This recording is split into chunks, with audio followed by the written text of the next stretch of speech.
Ena stvar, ki nas voznike vedno spremlja, so zavarovanja. Vem, temu strošku bi se nare vsi izognili, če bi se dali, ampak zavarovanje še kako potrebujemo, ko gre kaj narobe. Tudi tukaj se je ponudba v zadnjih letih močno razširila, pa s tem ne mislim samo različnih ponudnikov, ampak so se spremenile tudi sama zavarovanja. Ja, zanimivo je to, da se seveda trg spreminja z tem, kar na trgu sploh obstaja, glede na potrebe in želje naših strank oziroma ljudi.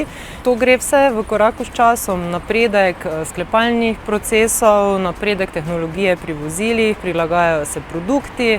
Morda še pred, 100 leti niso potrebovali kaska, danes je to že pri 60% vseh zavarovanj obvezno, da to imaš zavarovano. Prva potreba oziroma zakaj se je sploh začelo zavarovanje je bila zaradi zaščite tretjih oseb. Potem se je ugotovilo, da tudi taki vozi vozilo, če se na njegovem vozilu kaj poškoduje, da mora tudi on dobiti neko škodo povrnjeno. Kater zavarovalniški produkt je najbolj pogost? Ja, vsekakor AO, torej avtomobilska odgovornost, to je tudi obvezno zavarovanje po zakonu o zavarovanjih v prometu. Drugi najpogostejši pa je kasko.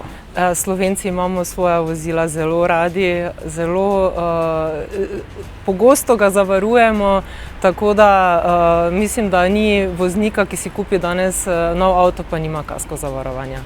Ja, Slovenci imamo radi avte, kar sem lepo videl, ko sem ob 50. obletnici Golfa GTI iskal lastnike starih in jih je toliko, da sem bil še sam presenečen.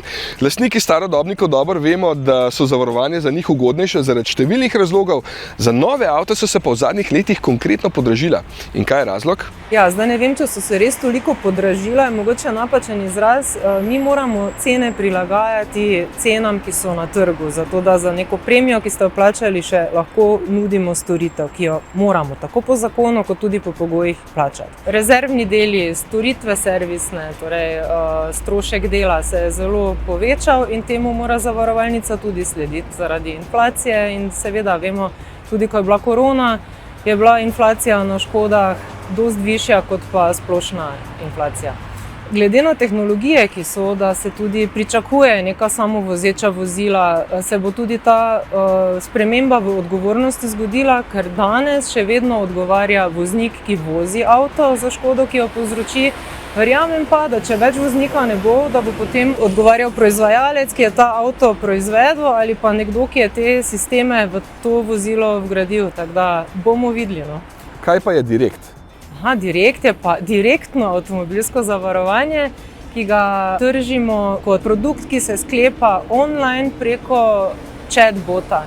Torej ti sklepaš zavarovanje, kot da bi se pogovarjal z zastopnikom, s človekom, ki ti sklepa, vendar je v ozadju tehnologija umetne inteligence. Namenjen je vsem, ki so digitalno pismeni, ki želijo hitro skleniti zavarovanje in ki želijo imeti vse, kar je možno, krito v enem paketu.